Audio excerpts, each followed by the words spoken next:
Bismillahirrahmanirrahim. Assalamualaikum warahmatullahi wabarakatuh. Alhamdulillahirrabbilalamin. Wabihi nasta'inu ala umuri dunya waddin. Wassalatu wassalamu ala asyrafil anbiya wal mursalin nabiyina Muhammadin wa ala alihi wa ashabihi ajmain. Amma ba'd. Para pemirsa Rabbani TV yang dimuliakan Allah Subhanahu wa taala, kembali kita haturkan rasa syukur kita kepada Allah Subhanahu wa taala. Pada kesempatan kali ini ya kembali kita bisa bertemu kembali untuk melanjutkan sebuah pelajaran kita, pelajaran yang tentunya sangat berharga untuk kehidupan kita selaku seorang muslim. Yang mana di dalam pelajaran ini kita mempelajari ya sebuah ilmu yang mana ilmu ini menjadi kunci kalau kita ingin ya membuka tentang apa yang menjadi maksud Allah Subhanahu wa taala kepada kita. Jadi ketika Allah Subhanahu wa taala itu ya menurunkan syariatnya dalam kitab sucinya atau mengutus rasulnya kepada kita, itu kan membawa pesan. Ya di dalam kitab suci kita bisa mendapatkan pesan dari Allah Subhanahu wa taala. Di dalam ajaran Rasulullah SAW kita juga mendapatkan pesan dari beliau Shallallahu alaihi wasallam. Nah, supaya kita paham dengan pesan-pesan yang beliau sampaikan atau pesan yang Allah sampaikan kepada kita, ya tentunya kita harus paham dengan bahasa dari pesan tersebut. Dan pesan tersebut ternyata sampai kepada kita dengan bahasa Arab. Nah, oleh karena itu, kita dalam belajar bahasa Arab ini menjadi hal yang sangat penting. Penting kenapa? Karena inilah yang bisa menjadikan kita paham terhadap pesan atau apa yang menjadi maksud dari Allah dan Rasul-Rasulnya. Baiklah para pemirsa yang dimuliakan Allah Subhanahu wa taala, langsung ya kita masuk kepada pelajaran kita yang masih melanjutkan pelajaran dari kitab Durusul Lughah Al-Arabiyyah li ghairi narikin biha karya Dr. Fi Abdurrahman terbitan dari Jamiah Islamiyah Madinah. Baik, silahkan dibuka bukunya. Sekarang kita masuk pelajaran ke-16. Nah, kita masuk di latihannya dan kita masuk kepada latihan yang keempat. Tepatnya ada di halaman 94 ya, halaman 94. Silahkan dibuka bukunya halaman 94. Yang belum punya buku bisa di-download terlebih dahulu. Nah, di halaman 94 latihan yang keempat di sana perintahnya adalah asyir ilal asma al-atiyah bismin isyaratin munasibin lil ba'id. Nah, hampir sama dengan latihan yang ketiga. Kalau latihan yang ketiga itu lil qarib, untuk menunjuk kepada benda yang dekat. Ya, ini gitu ya, atau mereka ini. Adapun sekarang untuk yang latihan keempatnya lil ba'id, untuk yang jauh. Jadi perintahnya asyir, ya tunjuklah ya, berikan kata tunjuk ilal asma kepada kata-kata al-atiyah berikut ini bismin isyaratin, dengan kata penunjuk munasibin yang sesuai lil ba'id, untuk benda yang jauh. Pilihannya ada 3, dzalika, tilka, dan ulaika. Ya, dzalika itu untuk apa? Dzalika ya, dzalika itu untuk benda laki-laki, tunggal. Nah, terus kalau tilka itu untuk benda perempuan tunggal. Artinya sama, itu ya, itu. Nah, kalau ulaika ya, ulaika ini untuk apa? Banyak ya, untuk jamak. Jamak yang berakal. Ya, jamak yang berakal baik laki-laki maupun perempuan. Digunakan ulaika, artinya mereka itu. Nah, mereka itu. Jadi ulaika, mereka itu, untuk yang jauh ya, mereka itu. Nah, bagaimana kalau kita mendapati benda yang jamak, yang banyak, tetapi tidak berakal? Ya, kaidahnya sudah kita jelaskan pada pertemuan-pertemuan yang lalu, bahwasanya kalau kita mendapatkan benda itu banyak atau jamak, ya, kemudian tidak berakal, maka dia dihitung sebagai perempuan tunggal. Sehingga kalau di sini gunakan kata petunjuk juga perempuan tunggal. Nah, untuk jauh apa? Untuk jauh digunakan tilka. Nah, baik. Nah, sekarang silakan dikerjakan, ya ada 17 kata itu. Silakan ditambahkan di depannya kata apakah dia menggunakan dzalika, tilka, atau ulaika, dengan kaidah yang sudah kita jelaskan. Baik, silakan dikerjakan terlebih dahulu. Di pause dulu videonya. Kalau sudah selesai, kita cocokkan jawabannya. Baik, silakan dikerjakan.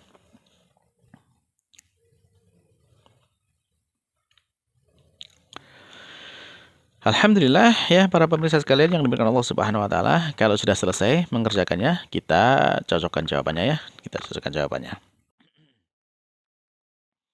Baik, nomor 1. Di sana kita mendapatkan ada kata tolibun. Ya, seorang siswa. Ya, murid laki-laki, seorang siswa. Apa kita gunakan kata penunjuknya? Yaitu dzalika ya. Dzalika tolibun. Itu adalah seorang siswa laki-laki. Baik, yang kedua, tulabun.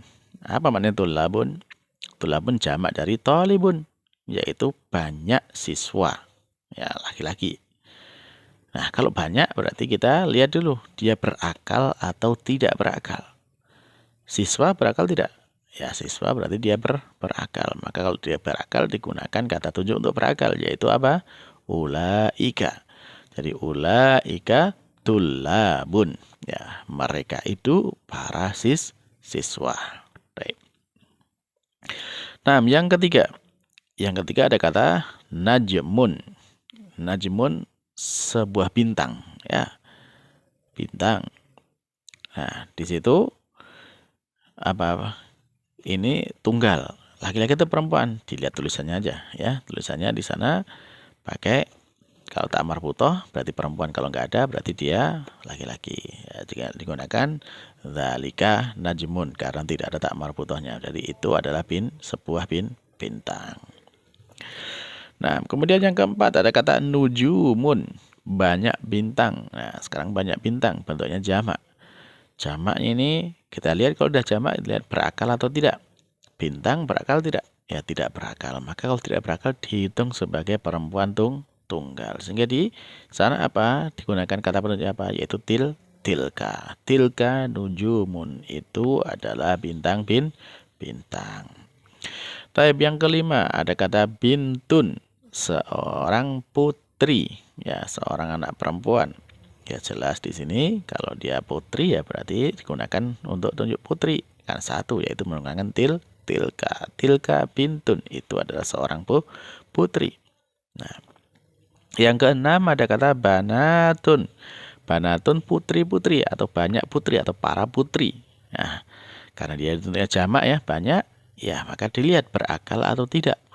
Putri, ya dia berakal. Nah, kalau dia berakal, maka digunakan kata tunjuk untuk yang berakal jamak, yaitu ulaika. Ulaika banatun. Nah, mereka itu adalah para putri. Taib yang ketujuh, darrojatun. Darrojatun adalah sepeda, sebuah sepeda. Nah, karena bentuknya tunggal, dilihat laki-laki atau perempuan. Ya, bagaimana bisa tahu? Ya, dengan adanya tak marbutoh di belakang. Kalau ada, berarti dia perempuan. Nah, sehingga darrojatun digunakan penunjuk perempuan, yaitu tilka. Tilka darrojatun. Nah, yang kedelapan, ya, darrojatun. Nah, darrojatun. Ya, dia adalah banyak sepeda, ya, banyak sepeda. Nah, banyak sepeda karena dia bentuknya jamak, maka dilihat berakal atau tidak. Dia tidak berakal, maka dihitung dengan dianggap sebagai perempuan tunggal. Digunakan penunjuknya yaitu tilka. Tilka darrojatun. Nah, itu adalah sepeda atau banyak sepeda. Taib yang kesembilan sarirun, ya, sarirun, ranjang atau dipan, ya. Maka di sana satu, ya, tunggal ini, sarirun untuk tunggal, satu dipan. Nah, karena tunggal maka dia dilihat laki-laki atau perempuan. Ya, tidak ada tak marbutoh berarti dia laki-laki. Maka digunakan penunjuk laki-laki, yaitu menjadi dzalika sarirun. Nah, yang ke-10 sururun. Nah, sururun itu bentuk jamak dari sarirun. Berarti dia banyak ranjang atau banyak di panah. Karena dia banyak atau jamak, maka dilihat berakal atau tidak. Ya, ternyata dia tidak berakal, ya, ranjang tidak berakal. Maka kalau tidak berakal berarti dia tidak berakal dianggap sebagai, kalau tidak berakal banyak dianggap sebagai perempuan tunggal. Digunakan kata tunjuknya untuk perempuan tunggal, yaitu tilka. Itu tilka sururun. Nah, yang 11 dajjajatun. Ya, dajjajatun. Ya, dajjajatun itu apa? Ayam, ya, ayam. Ayamnya ini jantan atau betina? Laki-laki atau betina? Ya, maka di situ ya ada tak marbutohnya dia betina ya, ayam perempuan. Maka digunakan penunjuk untuk perempuan satu, ini satu ekor ya. Yang satu ekor perempuan ayam ya, ayam perempuan, ayam betina. Akan digunakan kata petunjuknya yaitu tilka dan jajatun. Baik, yang ke-12 ada mudarrisatun, bu guru, seorang bu guru. Ya, satu perempuan tunggal, seorang bu guru. Maka gunakan kata penunjuknya yaitu tilka. Yang ke-13 mudarrisatun, ya, para bu guru. Ya, banyak guru perempuannya, banyak. Maka di sana karena dia berakal atau tidak, kalau jamak berakal atau tidak, ya dia berakal ya, guru berakal. Maka digunakan kata tunjuknya apa? Ulaika, mereka itu mudarrisatun, para guru perempuan. Ayat 14. Hajun, ya, seorang jamaah haji. Nah, seorang jamaah haji. Nah, maka di sana ya dia laki-laki ya, bentuknya tidak ada tak marbutohnya, maka digunakan penunjuk laki-laki yaitu dzalika. Terus hujajun, jamak dari hajun, yaitu banyak jamaah haji. Ya, banyak jamaah haji. Nah, kalau itu berarti dia berakal atau tidak? Ya, kalau dia berakal maka digunakan penunjuknya yaitu ulaika. Ulaika hujajun, mereka itu para jamaah haji. Taib yang ke-16 ya, di sana ada kata masjidun, ya, sebuah masjid. Nah, sebuah masjid laki-laki atau perempuan? Ya, dia laki-laki, tidak ada tak marbutohnya, maka digunakan penunjuk laki-laki yaitu dzalika. Dzalika masjidun. Terakhir yang ke-17 ada kata sayyaratun, ya. Jamak dari sayyaratun, banyak mobil. Nah, kalau dia jamak maka dilihat dulu berakal atau tidak. Mobil tidak berakal, maka dihitung sebagai perempuan tunggal. Jadi tilka sayyaratun. Baik, alhamdulillah para pemirsa sekalian yang dimuliakan Allah Subhanahu wa taala. Berarti selesai kita dari latihan yang keempat ini, dan langsung aja ya kita secara singkat karena sudah sering kita ulang ya, di bagian akhir dari pelajaran ke-16. Di sana ada semacam ringkasan ya. Yang pertama itu ada asmaun, ya, asmaul isyarati lil qarib. Ada kata-kata penunjuk untuk yang dekat, yaitu al-akil, untuk yang berakal. Ya, yang berakal kalau tunggal digunakan hadza, kalau jamak digunakan haula, ya, sudah sering kita ulangi. Jadi contohnya di situ hadza thalibun, haulai tullabun, itu untuk yang laki-laki. Kalau yang perempuan tunggalnya hadhi, ya, kalau jamaknya ya sama haulai. Jadi hadhi thalibatun, haulai thalibatun. Nah, jadi kalau hadhihi thalibatun berarti ini adalah seorang siswi, ya. Kalau haulai thalibatun, mereka ini adalah para siswi. Yang kedua, asmaul isyarah lil ba'id al-aqil, ya. Ya. Jadi ada isim isyarat, isim penunjuk untuk benda yang jauh dan berakal, ya. Lil ba'id al-aqil. Jadi yang ditunjuk ini yang orang berakal. Maka di sana ada kata dzalika, ya. Dzalika itu untuk jauh, ya, untuk laki-laki. Baik, jadi untuk yang berakal, ya, untuk jauh digunakan kata dzalika, itu yang laki-laki, itu tunggal. Jadi di contohnya dzalika thalibun, itu seorang atau seorang siswa. Nah, kalau banyak untuk laki-laki maka digunakan ulaika tullabun, ya. Mereka itu para siswa. Adapun kalau dia perempuan maka digunakan kata penunjuk tilka, ya. Tilka thalibatun, itu adalah seorang siswi. Kalau banyak juga digunakan ulaika, yaitu ulaika thalibatun. Nah, ya, insya Allah jelas ya, sudah sering kita bahas pada pertemuan atau pada pembahasan yang lalu-lalu.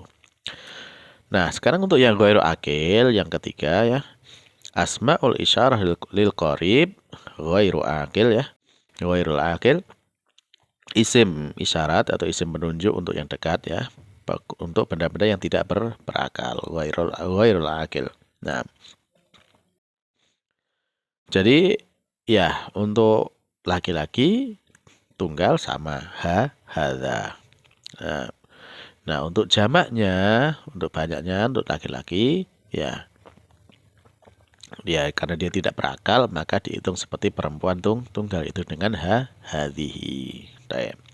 Nah, hadhihi jadi contohnya di sana hadza baitun, hadhihi buyutun. Nah, hadza baitun ini satu rumah, hadhihi buyutun ini rumah-rumah.